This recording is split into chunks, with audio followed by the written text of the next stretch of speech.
Olá, amigos da TV Cidade, estamos aqui com mais um Saúde na TV. Muito se fala do corona, que não é a cerveja, sim esse vírus importado, mais uma vez, né? E estamos aqui hoje com um especialista médico, há 25 anos farroupilense, tanto quanto eu já adotamos a cidade. Então, nós somos farroupilense. Os nativos têm que nos engolir, porque nós escolhemos Farroupilha, né? Eu tenho 35 anos de cidade, eu brinco com os amigos que eu sou mais farroupilense que muitos, porque eu escolhi vir para cá. Alguns ficaram aí, né? Isso é uma brincadeira, lógico, né? Amigos, estamos aqui com o Dr. Vitor Biazin, que vem nos prestigiar com seus conhecimentos. A última vez foi um sucesso a sua entrevista. Infelizmente, pelo atribulado da sua profissão, de correr para lá e para cá, e das agendas, não conseguimos trazer ele antes. Mas até gostaria que ele viesse mais vezes com nós. É sempre um orgulho receber um médico tão credenciado como o doutor é e que tem fortes pensamentos. Eu gosto muito quando o senhor se pronuncia na Rádio Espaço aqui conosco, porque o senhor é um homem de palavra, de posição, né? Então, a Câmara 13 é só sua, né? Nós começamos com as máscaras, mas em função da distância, a gente tira a máscara para ficar mais à vontade. A gente está usando o álcool gel, né? A gente tem limpado os pés na entrada normalmente. Esperamos que esse vírus agora nos torne um pouco japoneses, né? Onde se tira o calçado na entrada, se higieniza. Eu vou repetir isso em todos os programas que eu fizer. Eu fui para o Atacama, para o Chile, eu fui na Turquia, recentemente eu fui na Punta Cana, eu fui em Porto Seguro. Onde tem japonês, eles estão de máscara. Aí os pessoal ficam olhando para eles como se eles estivessem doentes. Não, eles têm medo dos latinos, dos americanos, dos espanhóis, sei lá de quem, que pode ter doenças que eles não querem pegar. Por que no Japão morreu tão pouco até agora, né? Pela cultura. Então esperamos que Farroupilha continue assim. A gente nota que a maioria está com máscara em Farroupilha, isso é muito bom. Em Porto Alegre a gente sabe que parece que não chega a 40% o uso de máscara. Então, no Porto Alegre vai ter problema, com certeza. Caxias eu não sei como é que está, mas em Farroupilha, nas poucas vezes que eu saí, porque eu já passei dos 66, então eu tenho que ficar recluso, e eu saí muito pouco nisso aí. Mas nas poucas vezes que eu saí, eu notei isso. Doutor Vitor, a Câmara 13 é sua, estamos à disposição. Se o senhor quiser tirar a máscara, fica à vontade. Se quiser ficar, aqui o senhor que manda, né? Vamos tirar, porque fica mais fácil para a gente conversar, né? Tá bom, doutor. Fica à vontade. Já que ninguém aqui está tossindo. Por enquanto, não. E daí, doutor, o que o senhor diz para nós, a sua primeira entrada? Assim, Bom, é um prazer estar aqui de novo. Agradecemos com você, né, com a população de Farroupilha, né? Isso. Bom, primeiro me apresentar, eu sou cardiologista, né? Também... Há 31 anos, eu me esqueci de falar, né? Há 31 anos que eu sou formado, né? E trabalhei durante 25 anos em UTI, agora eu estou aposentado de UTI já há alguns anos. Abriu mão? E também sou especialista em medicina interna, né? Medicina interna é aquele médico que atende os pacientes internados dentro do hospital, né? Certo. Trata de tudo que é coisa, né? Isso. E cardiologia, que é a minha especialidade principal, que eu trabalho... Desde o início. Isso, no consultório e tudo, né? Então, é um prazer estar aqui, né, com Nós que agradecemos, você. né? E nesses dias difíceis, né, que estamos passando, né? Muito difícil, né, doutor? Como é que o senhor vê, assim, a situação de Farroupilha hoje? Nós estamos iguais a Porto Alegre? Então, Não, a nossa situação, por enquanto, é muito boa ainda, boa, né? É uma situação muito boa. O Rio Grande do Sul, ele está numa situação boa, bem... eu acho que, isso a gente pode dizer que o governador, nesse ponto, ele foi rápido, né? Foi enérgico, e ele conseguiu parar um pouco, né? O desenvolvimento da pandemia aqui na nossa região. Nós estamos com números proporcionais ao da Argentina, que é um país que está com um fechamento quase que total, né? E também com números muito bons. E que condições de clima e até de extensão quase, né?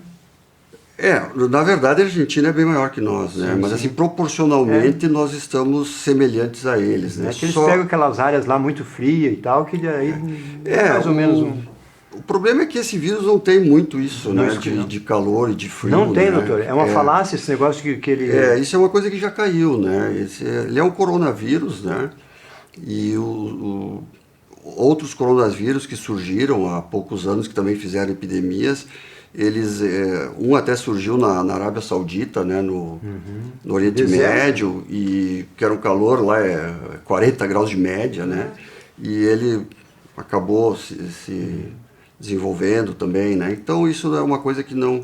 O ruim do frio é que as pessoas às vezes ficam mais juntas, né, e aí propaga com mais facilidade, mas não que esse vírus tenha alguma coisa... O resfriado que propaga mais, no caso. Exatamente, mas esse vírus não parece ter uma grande predileção por frio ou por calor, né? Ele é teimoso mesmo. Ele é um vírus com alto grau de contágio, ele passa muito fácil entre as pessoas e ele tem uma mortalidade baixa, né? E com isso, como ele mata pouca gente, digamos assim, pouca entre aspas, né? Ele passa mais, porque a pessoa não morre, ela continua passando para os outros, né? A maioria, né? Felizmente. Nós temos tendo aí mortalidade, a letalidade desse vírus está variando aí em torno de 3%, conforme o país, conforme as estatísticas, né? Cada um tem suas estatísticas. Claro. 3%, enquanto que os outros da família do coronavírus, eles chegavam a matar 20%, 30%, né? Mas o senhor atribui isso à imunidade anterior ou ele é assim mesmo? A agressividade do vírus mesmo, né? A própria agressividade do vírus. Cada vírus tem o vírus são mais agressivos, outros são menos agressivos, né? Então, mas o que chama atenção é o potencial de contágio dele, porque ele contamina muito facilmente, muito rápido. É difícil uma pessoa não ter o vírus e não passar para os familiares, por exemplo, né? E a passagem principal é pela saliva? A passagem são por gotículas, né? Gotículas que saem, que a gente expele quando a gente conversa, né? Quando a gente tosse, principalmente, né? Quando a gente respira. Então... Pela respiração já... Também pode passar pela respiração. Se você fizer uma respiração mais profunda, né? Ofegante. Isso, né? Tu libera essas pequenas gotículas e dentro estão os vírus e aí se outra pessoa respirar aquilo, né? Ou encostar numa superfície que tem aquela gotícula com o vírus dentro, se for uma coisa meio logo, né? Claro. E depois coçar o olho, coçar o nariz, já se contamina. Onde né? tiver a secreção é fatal. Até o ouvido, né? Exatamente. Também pelo ouvido também, mas teria que introduzir lá dentro, claro, né? É mais difícil, né? É mais difícil, né? Mas pode acontecer também em situações, né? Desse tipo. Doutor, assim, nos seus atendimentos que o senhor tem feito, né? A preocupação é, lógico, todo mundo, né? Porque o senhor também diminuiu o seu fluxo de atendimento, né? Sim, com certeza. Na verdade, o meu consultório privado a gente fechou durante 2 semanas, né? 15 dias não ficou totalmente fechado. E a gente reabriu apenas semana passada. Eu estou atendendo bem menos pacientes, apenas 2 vezes por semana e uma quantidade menor de pacientes, né? A gente está tendo uma série de cuidados entre roupa e limpeza. Cada vez que o paciente sai é feita uma higienização, para salvar para salvar não, para se cuidar dos próximos, mas também você e a sua equipe, exatamente. Né? É bem difícil trabalhar assim, sabe? É uma coisa bastante desgastante, ter que usar máscara o tempo inteiro, né? Então isso é uma coisa bastante desgastante. E o cuidado com a família também, né, doutor? Exato. Agora, claro, nem se compara com as pessoas que trabalham em área fechada, né? Por exemplo, as UTIs, né? A situação é bem mais complicada nas UTIs. Lá é total fardamento. Lá é totalmente fechado, né? E aí alguns até passam mal, né? Porque tu fica respirando no calor dentro daquelas roupas, né?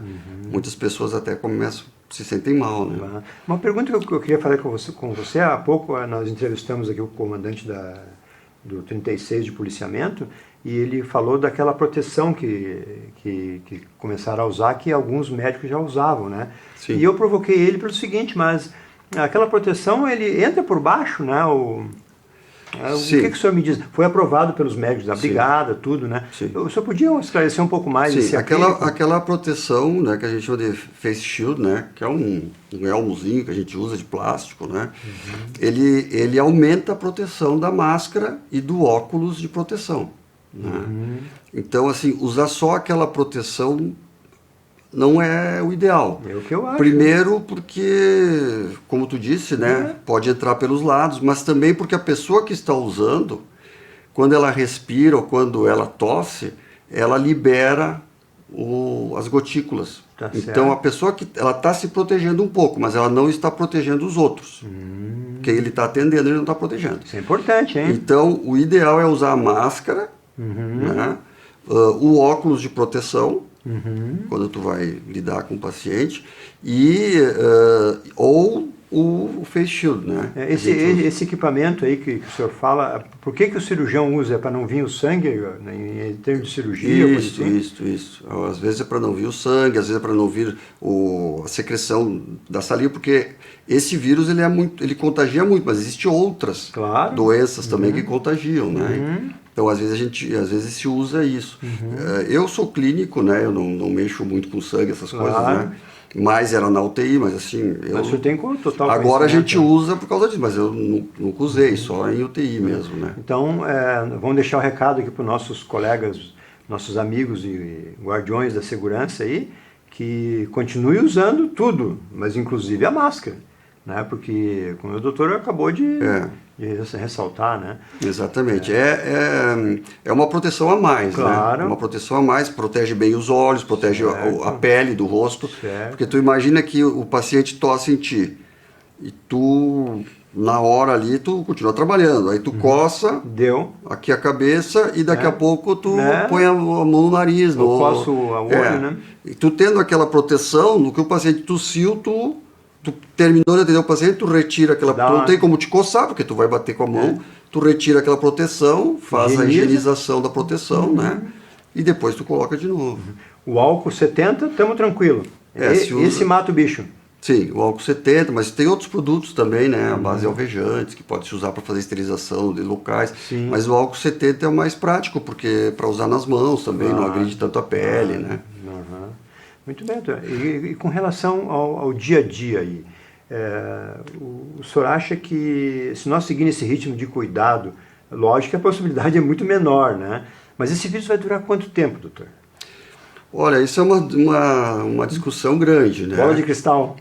Exatamente. Isso é uma discussão grande e é difícil a gente fazer um prognóstico disso, né? O que existe são curvas que são estudadas. Veja bem, eu me apresentei como cardiologista, trabalhei como intensivista, né? Sou intensivista, mas assim, quem estuda isso realmente não é da minha especialidade, né? Nós temos os Mas o senhor está estudando isso no dia a dia, né? É que a gente vê, mas assim, eu tenho epidemiologista que estuda as epidemias, tudo, tem o virologista que estuda os vírus, tem o infectologista que estuda as infecções. Então, existem dentro da medicina profissionais que são bem melhor capacitados do que eu. Não, mas o senhor tem a prática, né? O que a gente fala é o que a gente ouve, o que a gente discute com os outros colegas. Os informativos que o senhor tem da categoria, né? E o que a gente notou, o que todos estão dizendo, é que existe uma curva, né? Certo. Uma curva de contágio e uma curva de óbitos, né? Essa curva, ela tem 3 características. Uma curva que é mais leve, que é uma curva que inicia lentamente, ela faz um platô baixo e depois ela diminui lentamente, que tem se apresentado nos países que têm um maior grau de isolamento, né? Então, por exemplo, eu citei a Argentina, é um país que tem curvas boas, né? Os países asiáticos, como tu citou, o Japão, né? Filipinas, Hong Kong, né? Principalmente porque eles já têm uma certa experiência, porque eles tiveram uma epidemia de coronavírus há pouco tempo. Em 2002 eles tiveram uma epidemia de coronavírus. Então, no que souberam que a China começou, já estava todo mundo de máscara. Já estava todo mundo, ninguém mais estava se cumprimentando, já estava todo mundo lavando as mãos, né? A Filipinas não, Filipinas é meio que uma ditadura e o cara falou, quem andar na rua vai tirar a cabeça. Aí fica fácil, né? Fazer isolamento assim, né? Bom, mas esses países, eles tiveram uma curva bem interessante. Certo. E a Argentina está tendo uma curva assim também. A Alemanha, né? O senhor tem conhecimento da Itália, por exemplo? Por que deu todo esse problema? Exatamente. Existe outra curva, que é uma curva moderada, que são os países que eles fizeram o isolamento mais ou menos. que é o caso do Brasil, né? O nosso está no mais ou menos... O Brasil, tu sabe o que é, né? Então, o Bolsonaro disse que era uma gripezinha, vamos fazer, o Ministério da Saúde diz que é para fazer, o presidente diz que não é para fazer, o outro diz que é para fazer, o vizinho diz que não, que é besteira, e vai no Facebook, bom, aquelas coisas. Então, existe uma curva que o Rio Grande do Sul está na curva boa, por enquanto, também, né? Estamos no primeiro mundo, então. Isso, estamos ainda bem. Não é primeiro mundo, tá? É decisão de fazer isolamento. Tá não é certo, primeiro mundo, tá? Vou te explicar, vamos demorar um pouco. Vou te explicar por quê. Então, assim, o Brasil está naquela intermediária, junto com outros países que também estão naquela intermediária. O senhor citou a Argentina. A Argentina está numa curva boa, já é boa. O Brasil é moderado. Estamos abaixo da Argentina. Estamos pior que a Argentina. O Brasil está pior que a Argentina. Sim, o Brasil sempre foi pior que a Argentina na saúde. Né? Sim, é que a Argentina tem uma tradição também europeia, sim, né? Exatamente. É a capital da América Latina, né? Exatamente. Tu só vê a epidemia do H1N1, né? Que a Argentina saiu infinitamente melhor que o Brasil, né? Pelo menos que o Rio Grande do Sul, né? Deu delaço no Rio Grande do Sul. Bom, não vamos dizer quem era o secretário de saúde do Rio Grande do Sul na época, né? Não vamos citar. Mas que era do PT, com certeza. Mas aí, não, pior que não. não, então eu confundi. Pior que não. E tem a curva ruim. A curva ruim, que foi o caso da Itália, o caso da Espanha, da França. Estados Unidos, como é que está? Então tu vê primeiro mundo, né? E os Estados Unidos está na ruim curva também? Curva ruim também. E por que a curva ruim foi? Primeiro porque eles foram pegos de surpresa, né? A Itália e a Espanha foram pegos de surpresa. Ali, quando eles viram, já estava ali dentro. E segundo, que eles demoraram para decidir fazer o isolamento, né? Tu viste em entrevista na televisão que o prefeito de Milão, ele foi pedir desculpas por ter cometido o erro de ter esperado, né? E essa espera foi terrível para eles, né? Mais de 20 mil óbitos, né? Em cada um. A Inglaterra, primeiro mundo também, né? Que só resolveu fazer o fechamento quando o primeiro-ministro ficou doente, foi para a UTI e quase bateu as botas também, né? Mas ele mesmo disse que não ia fazer, né? Que ele ia fazer aquele processo de manada, vamos deixar todo mundo pegar para todo mundo ficar imunizado e aí estamos salvos, né? Vamos matar os velhos primeiro e tudo bem. Então depois que ele pegou e foi para a UTI, ele mudou, né? Então fechou a Inglaterra, né? Fecharam. Mas eles também, mais de 20 mil óbitos, estão piorando. E os Estados Unidos pelo Trump, né? Que não precisa, sem comentários, né? Mas só para comparar, né? Certo. A Suécia, que é um país que tem um sistema de saúde muito bom, né? E que é um dos melhores qualidade de vida, eles optaram por não fazer nada. Liberdade total. Cada um faz o que quer. Se tu quiser ficar em casa, tu fica. Se tu quiser sair, tu sai. Não vai ser uma ordem do governo, né? Eles estão agora com 2.500, 2.700 óbitos, a Suécia, a Noruega, que é do lado, e a Finlândia, que é do lado, 200 óbitos cada um. 10 vezes mais é um risco, né? Exatamente. Então, liberou, deu. Então, eu acho que não existe muita dúvida que o isolamento é importante. A máscara é importante, lavar a mão é importante, são as coisas que a gente sabe, o que a gente pode fazer é isso. Porque é uma infecção bem ruim. Ela é ruim de fazer o diagnóstico. Ela é ruim por quê, doutor? É ruim de fazer o diagnóstico. Esses exames que estão sendo feitos não são bons? Também por isso. Mas também porque ela começa como um resfriado. Ela começa com sintomas um pouco tradicionais, inespecíficos. Sintomas assim, não estou bem, estou meio, sabe? Não é gripe normal. Dorzinha de cabeça. Não, começa assim. Começa com a gripe. Começa um sintoma assim. Aí depois que ela vai piorando. Aí começa a febre, começa dor de cabeça, começa dor no corpo, né? Mas o cara tá bem. Tu examina o paciente, ele tá bem, tá tudo tranquilo, coisa e tal. E depois ela rapidamente evolui para um quadro que é o nome do vírus, SARS, né? Que é a síndrome respiratória aguda severa, né? Por isso SARS de inglês, que nós brasileiros trocou para síndrome respiratória aguda grave, né? Mesma coisa, né? Onde o pulmão ocorre uma pneumonia, característica dela, uma pneumonia, e é uma pneumonia, às vezes, que evolui muito rapidamente. Em poucas horas a pessoa piora. O foco é o pulmão? Não, ela pode pegar tudo. Ela pode pegar coração, ela pode pegar rim, ela pode causar uma inflamação no corpo inteiro. Aonde estiver mais debilitado. Mas a característica é a pneumonia. Pneumonia é o principal. É a principal. Tanto é que a maioria dos pacientes que a gente está internando, eu digo a gente, né? Mas claro. os médicos estão internando, sim, já consultaram às vezes 2 vezes, 3 vezes antes.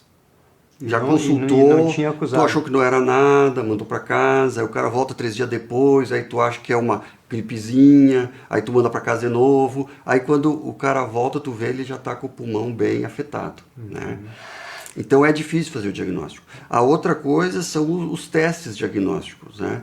O teste principal, o importante que a gente faz, se chama RT-PCR, né? Que é a sigla em inglês, né? Que é aquele teste que a gente coleta a secreção do nariz ou da garganta. Pode se coletar do pulmão também, fazer uma broncoscopia, mas é em paciente que já está entubado. Né? Claro. Mas assim, no geral, e esse é o exame que costuma dar positivo na fase aguda da doença. Mas não nos primeiros dias. Porque quando o paciente já começa a ter sintomas, quando o paciente já começa a estar ruim, aí é a fase que realmente ele dá positivo.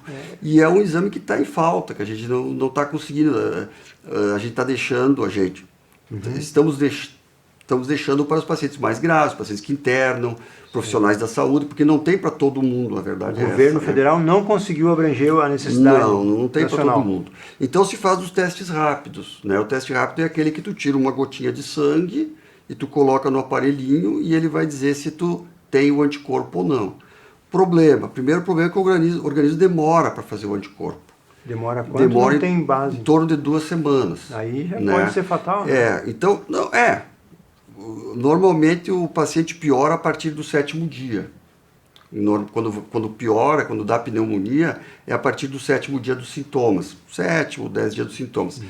E nesses primeiros, no início da doença, se tu fizer o teste, ele vai dar negativo. Porque tu não fez o anticorpo em quantidade suficiente para aparecer no exame. No exame de sangue, no exame se aparecer ali é porque já está meio complicado.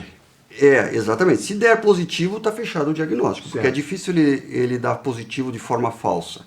Mas ele pode dar negativo. Então, tu vai... Alguns vão descartar o paciente, dizer, não, tu não tem, tu é outra coisa, isso aí é outra infecção, é outra gripe, né? Mas pelo conhecimento que o senhor tem... E a outra coisa também é que esse teste rápido, além de tu ter que esperar um tempo para fazer, porque antes disso ele vai dar negativo, porque tu não tem anticorpo... Além disso, esse teste rápido, a maioria deles são de má qualidade. Ou seja, a possibilidade dele dar errado é muito grande. Nós chamamos isso de sensibilidade do teste, né? Então, foi avaliado alguns testes que foram comprados pelo governo, acho que da China, não quero ser... Claro. Não vou ter certeza de dizer, mas eles chegavam a ter uma sensibilidade de 36%, quer dizer, de cada 100 eles acertavam 36 vezes, 64 vezes estava errado. Então é um teste que realmente mais atrapalha às vezes do que ajuda, né? E o nosso é de origem importada que está dando esse problema. Eu não sei, mas o teste rápido ele não é um teste muito bom. Tu tem que fazer no momento certo e tu tem que ter um grande grau de desconfiança que aquele negativo de repente está errado, talvez repetir o exame, fazer o outro, o RT-PCR, né, que é mais fiel, né, durante a doença, né? Eu tive um amigo recente aqui que com 68 foi no plantão de que não é do Hospital São Carlos, né? E que disseram para ele, febre, tosse, tá com corona, vai para casa, fica 2 dias, né? E quando foi fazer o exame deu negativo. Eu só não sei se foi esse do sangue. Se foi esse segundo então e deu negativo. Se foi esse RT-PCR, se ele é feito durante a vigência dos sintomas, esse é difícil dar negativo. Esse é difícil. É difícil. Só se for mal coletado, porque também não adianta tu pegar o cotonetezinho e só roçar um pouquinho aqui. Tu tem que furungar dentro do nariz e dentro da garganta. Tirar a secreção. Tem que tirar a secreção, Também tem isso. Uma outra coisa, doutor, com relação ao exame. E a confirmação do diagnóstico é só se tu tiver o exame positivo. Certo. Ou seja, Muitas pessoas têm o coronavírus, estão andando na rua, estão passando no nosso lado, mas não está na estatística. Transmitindo. Não está na estatística. Ou porque não fez o exame, não pediram, porque, né? Ou porque fez o exame deu negativo. De repente, o cara está tranquilo. Está tranquilo. E, na verdade, ele já pode estar contaminado também. Né? Quem pegou, se não tratar, morre ou as pessoas têm o organismo forte que resiste a isso aí? A maioria, a própria evolução da doença é benigna. Né? A maioria, mesmo fazendo pneumonia, muitos pacientes fazem pneumonia, têm falta de ar, precisam de oxigênio por alguns dias, mas recuperam. Né? O grande problema da mortalidade por esse tipo de infecção que está se observando no mundo, né?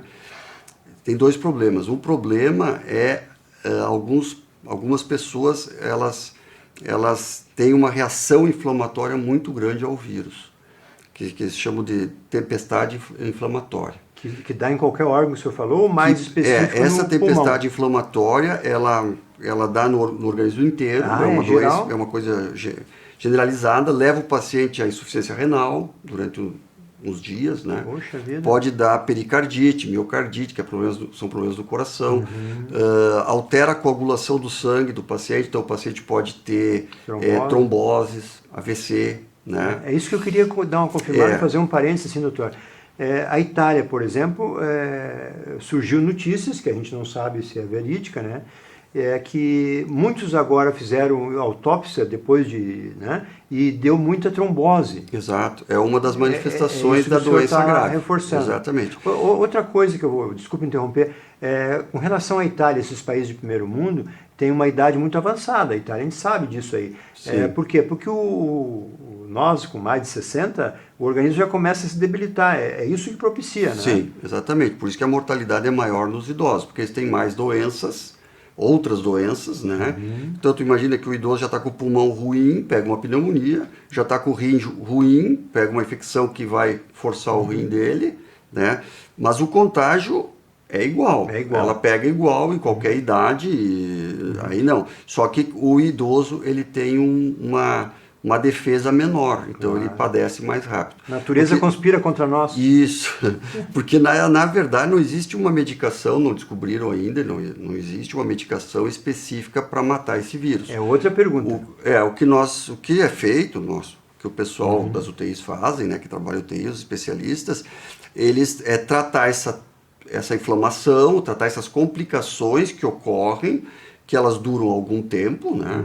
Manter o paciente vivo, botar o paciente em diálise, se for o caso, e esperar que essa reação inflamatória diminua e o paciente se recupere. Tá? Para isso, é preciso ter um sistema de saúde funcionando muito bem. A base da saúde. Precisa, porque tu precisa ter uma UTI funcionando bem, tu precisa ter um médico bom na UTI, tu precisa ter um nefrologista, médico de rins bom, o infectologista que acompanha o caso, tu precisa ter tudo isso. Então, grande parte dos pacientes que vieram a falecer em outros países, inclusive no nosso, não é à toa que um dos lugares que está totalmente descontrolado é a Amazônia, né?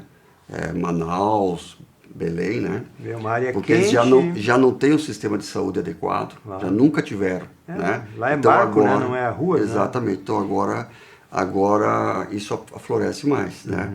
Então, muitos desses pacientes, isso ocorreu na Itália e ocorreu inclusive em Nova York. Eles não morreram pelo vírus, pela doença. Eles morreram por falta de atendimento adequado. Quando te falta um respirador para botar no paciente, esse paciente morreu, mas ele morreu porque tu não botou o respirador. Não foi por isso que a quarentena foi boa, né? Para equipar, né? Exatamente. Então, por isso que o isolamento também é importante.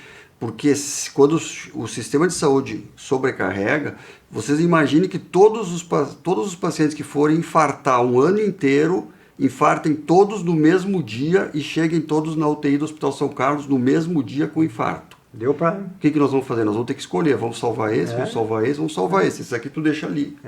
Porque não tem como salvar todos. E as pessoas dizem, mas vão deixar morrer os velhinhos, mas é prioridade, né, nesse momento. Né? Então esse que é o grande problema, é não saturar o sistema de saúde. Enquanto as UTIs estiverem trabalhando com certo conforto, com uma certa tranquilidade, que o médico tenha tempo de se esterilizar, de fazer os procedimentos com cuidado, de botar no respirador bom, chamar o especialista em rir para ajudar, como está acontecendo, por exemplo, no Moinhos de Vento. Não tem do Moinhos de Vento, a mortalidade é baixíssima, né? Como está acontecendo na Unimed aqui em Caxias. Enquanto você tiver tempo para fazer as coisas com calma e direito, a mortalidade vai ser baixa. Vai ficar naquele 3% ali. Menos do que isso. Menos do que isso. Uma outra pergunta, doutor, para o nosso leigo que está nos ouvindo, né, que é a maioria, assim como eu, né, o que o senhor recomenda quando o paciente chega lá? Faz o teste inicial, porque esse meu amigo disseram para ele, vai fazer uma tomo no pulmão. E daí? É um caminho ou o pulmão poderá ser o último a ser afetado? O pulmão, ele pode nem ser afetado. Mas o que ocorre quando o paciente começa a ter sintomas respiratórios importantes, né, falta de ar, tosse, é que ocorre no pulmão alterações características dessa infecção, desse vírus, que é muito difícil a gente ver em outras patologias. Uma toma é uma boa... A tomografia, ela é quase que fecha o diagnóstico. Só que isso não é aceito pela classe médica ainda, não é aceito, porque não existem ainda trabalhos específicos sobre isso, tá? Mas agora, claro, está todo mundo fazendo trabalho sobre isso, tudo, mas meu ponto de vista, né? Do cardiologista que mora em Farroupilha. Nós estamos batendo um papo aqui, doutor, entre nós, né? Eu sou o Glacir e vou lá lhe consultar. Tem que ver quem pensa o especialista do Sírio. Claro, né? Claro. Do meu ponto de vista, um quadro clínico típico com uma tomografia característica é tão importante para fechar o diagnóstico quanto um exame positivo. Me parece que os dois são elas por elas. Uma outra pergunta para o nosso telespectador. Porque dentro de uma pandemia, né? Claro. De uma pandemia, Claro. Porque senão depois vira toda hora eu quero uma tomografia. Exatamente. Né? Aí o sistema não aguenta. Só que também não adianta fazer tomografia em todo mundo se o paciente não tem nada, nenhum sintoma respiratório. Não sei que ele queira pagar, né? Tá só com febre, tá só com dor de cabeça, tá respirando super bem. Por isso a gente mede a oxigenação de sangue também, tem aqueles aparelhinhos, né? Tá oxigenando o máximo. Aí também a gente não vai fazer tomografia na população toda, não tem lógica. Aí vai começar a dar os erros a mais e a menos, como dá o exame, né? Claro, porque daí satura, né? Entra em colapso qualquer sistema. E aí começa a errar, né? Exatamente. Mas então, doutor, se o senhor pudesse simplificar, né? Por incrível que pareça, vamos para 33 minutos de gravação, como passa rápido, né? Não teve propaganda, nada? Nada, não. A gente aqui agora é uma prioridade, né, doutor? Eu queria tentar, doutor, a pergunta do remédio milagroso aí que o Bolsonaro estava defendendo no começo, e que um amigo médico meu de Caxias me disse, Glacir, se pintar em mim eu tomo, que é como é que é o nome? Hidroxicloroquina. Isso. Cloroquina e hidroxicloroquina. O que o senhor pensa sobre isso? Olha, em primeiro lugar, que se o médico ficar doente, ele não vai decidir o seu tratamento. É outro que manda. É outro que manda. Cala a boca. Te entrega, fica quieto e deixa quem sabe fazer o serviço. Mas a maioria é teimoso também. O primeiro erro do médico é querer se tratar, né? Ou querer tratar um familiar, né? Isso não deve. A gente sempre comenta isso, né? Boa mas é a realidade. Certo. Né? Bom, não tem lógica o uso da hidroxicloroquina, né? A hidroxicloroquina é um anti-inflamatório, né? Mas é um remédio que causa uma série de efeitos colaterais. Destrói a célula, inclusive, né? Inclusive efeitos cardiológicos. Cardiológicos? Efeitos cardiológicos que pode levar até a morte súbita, né? Então, só se o cara tiver mesmo no último estágio, me traz esse remédio aí. Não, porque o remédio que ele não mostrou em nenhum não está comprovado. Alguns trabalhos meio, assim que a gente chama trabalhos que não tem grande... credibilidade científica. Opa. Né? Aí mostrou alguma coisa, parece que sim, talvez não, eu não sei, eu estou na dúvida, eu acho que sim, eu acho que não. Para a medicina isso não serve, para a ciência não serve. O senhor não aceitaria ser tratado pela hidro? Nem pensar, se me der isso aí, eu processo. É mesmo? Mas, sei lá, tá louco. Que bacana. Então, assim... Bacana o seu depoimento de... Então, assim, ó, são remédios que não tem indicação do tratamento, tá? Eu não estou falando isso porque o Vitor... Claro, não. Na verdade, eu sempre achei isso, tá? Porque Sim. é uma coisa que não tem muita lógica, mas tudo bem. Mas não estou dizendo isso aqui para todo mundo da população de Farroupilha, porque o Vitor acordou achando isso, né? Certo. As sociedades médicas, né, elas não recomendam o uso desse tipo de medicação para os pacientes, tá?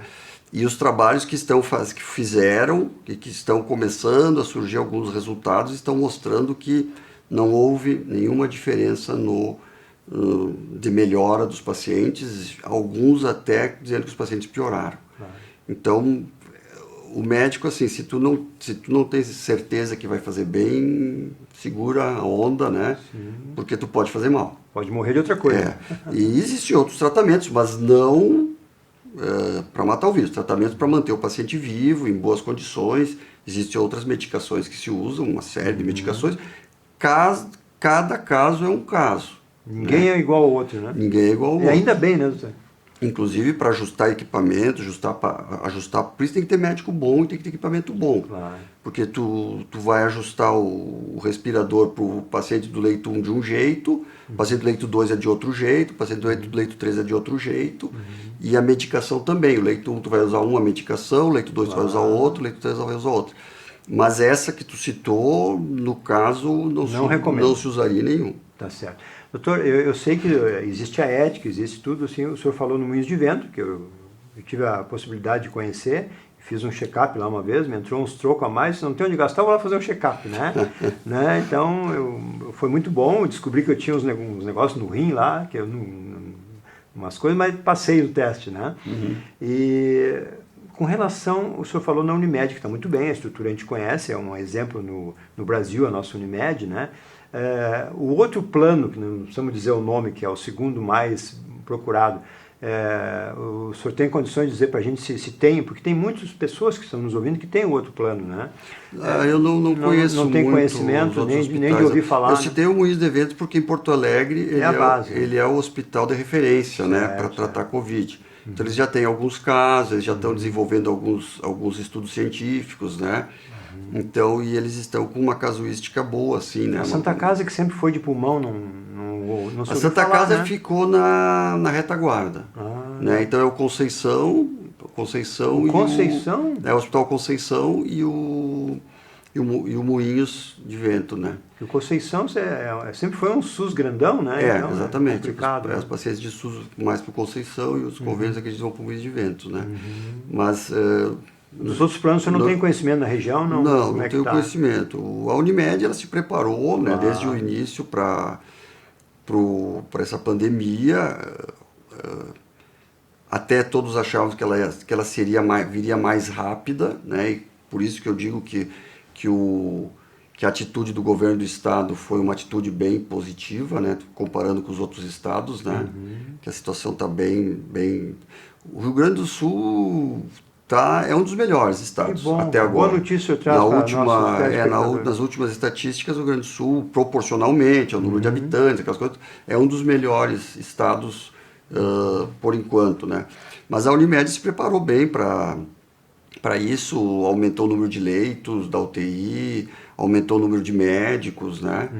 E até tive a sorte de ter inaugurado há pouco também um complexo novo, tudo grande, né? Mas isso não quer dizer que não vá sobrecarregar o sistema também, né? Sim. Então, sobre a curva que o senhor falava há pouco... essa curva de óbitos, ela acompanha um pouco a curva de contágio, mas a curva de óbitos, ela mostra que ela tem um momento ascendente, que ela começa lentamente, devagarinho, vão falecendo poucas pessoas, aquilo vai aumentando progressivamente, ela chega num platô. Nesse platô começa a ocorrer um número de óbitos meio que estável, como aconteceu na Itália, na Espanha, 400 por dia, 500, 400, 500, Estados Unidos, né? Chegou a mais do que isso até, né? E depois, isso dura em torno de 20 a 30 dias, dependendo desse platô. É um terror isso, hein? Exatamente. E depois ela começa a diminuir esse óbito, né? Esses óbitos começam a diminuir. o importante que a gente tem que prestar atenção é que a maioria dos países, eles estão abrindo o isolamento na fase descendente da curva. Eles quando eles viram que começou a diminuir os contágios, quando começaram a diminuir os óbitos... É o momento certo? É o momento certo. Na fase descendente da curva, eles começaram a abrir, diminuir o isolamento. Né? Nós estamos fazendo uma coisa nova. Nós estamos abrindo o isolamento na fase ascendente da curva. Nós não chegamos nem no platô ainda. Isso poderá ser perigoso. E nós podemos ter que pagar a conta daqui a 14 dias, voltar 2 semanas. Tudo de novo. Exatamente, porque a gente, como tu perguntou, quando é que vai ser o pico, quando é que vai ser o... Nós não sabemos ainda. Pode ser semana que vem, pode ser em junho, pode ser fim de maio, né? Nós não sabemos. Ontem, desculpa interromper, ontem a notícia que saiu, 400 e poucas pessoas morreram nas últimas 24 horas. A notícia que deu no Antagonista, que é um site do... Sim. Muito... Então assim, esse eu vejo como um pouco temerário. Hoje mesmo o governador, né, que eu estava elogiando ele, hoje Sim. ele já decidiu abrir algumas coisas, né? E nós estamos na fase ascendente da curva. É só tu olhar o gráfico e tu vai ver que nós estamos na fase ascendente. O Rio Grande do Sul está na fase ascendente. Tem 52... Hoje faleceu mais um, 52 óbitos hoje. É pouco, para essa doença, né? Claro. Mas porque está aumentando ainda, nós estamos subindo, nós não chegamos ainda no platô e já estamos abrindo. Então isso pode ser que faça com que a nossa curva comece a disparar. E o Rio Grande, como aconteceu em Santa Catarina, que a Santa Catarina tinha uma curva melhor que a do Rio Grande do Sul, e na cidade de Blumenau resolveu abrir os shoppings, abrir não sei o quê, e Santa Catarina já passou o Rio Grande do Sul, já piorou a curva de Santa Catarina, já passou o Rio Grande do Sul. É uma doença, como eu disse, muito grave, de alto contágio, com uma letalidade grande, pelo grande número de pessoas que são afetadas. Outro dado, que é um dado assim impressionante, né, que nos Estados Unidos, em 2 meses e pouco, morreu mais gente que na Guerra do Vietnã, Poxa. Que durou 20 anos. É um né? dado... A Guerra do Vietnã durou 20 anos e faleceu 56 mil soldados, e nos Estados Unidos já está quase com 60 mil óbitos, né? Então, assim, é uma doença difícil de fazer o diagnóstico, difícil de tratar se não tiver as condições adequadas, né? Então, eu acho que todo cuidado é pouco. Se o governo, que é quem deveria tomar a iniciativa de né, não só na parte da medicina, bom, a parte médica tá horrível, né? Não estão fazendo quase nada, né, na verdade, né? Mas eles estão se preocupando com a economia, tudo bem, mas eles têm que ajudar a empresa, né? Agora é a hora do governo ser governo, Claro. né? Não ficar arrumando desculpa. Mas se o governo não ajuda, como por exemplo está ocorrendo nas favelas do Rio e de São Paulo, que os próprios moradores estão alugando ambulância, fazendo quartos para botar os pacientes contaminados, né? Eu acho que se os governos nos ajudam, nós temos que nos ajudar, né? E o que a gente pode fazer nesse momento é ter fé nos médicos, né? Não tem outra, né? Acreditar nos médicos, manter o isolamento, manter as regras de isolamento, usar máscara o maior tempo possível, manter a higiene, né? E aguardar o surgimento da vacina, né? Que é a única coisa. Não existe o vislumbre de um remédio por enquanto, estão testando várias coisas, mas nenhum se mostrou muito efetivo por enquanto. Então a esperança é realmente que venha uma vacina, né? Eu pessoalmente, é uma opinião minha, tá? Uma opinião minha, assim, uma impressão minha, eu acho que deve sair uma vacina, talvez em agosto aí, acredito que vindo da China. Porque lá eles têm facilidade em no testar. Israel, né? Já foi falado, no Israel está bem adiantado, né? Eu acho que vem da China, porque lá é fácil eles testar, né? Eles juntam 1 milhão, botam na fila e dizem, tu vai tomar vacina e não reclama. Né? Então eu acredito que vai sair uma vacina. A Inglaterra já falou alguma coisa, que talvez saia alguma coisa em setembro, né? Então nós temos uma esperança aí pela frente de que a gente consiga parar a disseminação do vírus, inclusive para os próximos anos também, que a gente consiga ter a vacina para não passar por tudo isso de novo, né? Mas nessa fase, nesse mês de maio, eu acho que é muito importante a gente manter os cuidados, independente do que fala os políticos. Tá bom. Doutor, eu quero lhe agradecer mais uma vez pela sua presença aqui, né? Eu acho que nós esgotamos praticamente todos os início, meio e fim, né? Salientando que eu não sou especialista nisso, Não, né? mas o senhor tem a experiência, né? Tu me chama para falar de infarto a próxima vez. Não, a última vez o coração foi um show, né? Mas foi muito bom, porque dizem o seguinte, essa é a pergunta final, né? Que agora só morre do Covid, não morre mais do coração, não morre mais né? Por que isso? Aquilo que o senhor explicou, que de repente ele estava com uma deficiência e aquilo ali agravou, não é isso? Mas na verdade as estatísticas, elas falam que morre do Covid, morre muito mais do que a gente pensa, porque a maioria não tem diagnóstico, né? O diagnóstico não é feito, e aumentou também a mortalidade das outras patologias, né? Até porque alguns não procuram o médico, estão com medo de procurar o médico, deixam para depois, não fazem. Então, na verdade, o Covid foi ruim porque, além de aumentar a mortalidade pelo Covid, também aumentou das outras doenças porque também. Pediram para não ir para os hospitais. Exato, né? Exatamente. Né? Tem tudo isso que envolve, né? Que hospitais vazios e todo mundo dizendo que o hospital Imagina o estresse, né, das pessoas, né? A depressão, o estresse das pessoas trancadas em casa, a empresa está quebrando, a mulher batendo no marido, perdeu o emprego, né? Tudo isso, né? Então aumentou a mortalidade de uma forma geral, né? Mas a do Covid ela é muito alta e ela é maior do que os números que nós temos, com certeza. Em todos os países eles estão, até a China está refazendo as contas, né? Apesar que não dá para confiar muito do que vem da China, mas eles estão refazendo as contas, né? Com certeza. E estão vendo que a mortalidade é maior do que eles pensavam. Né? Com certeza.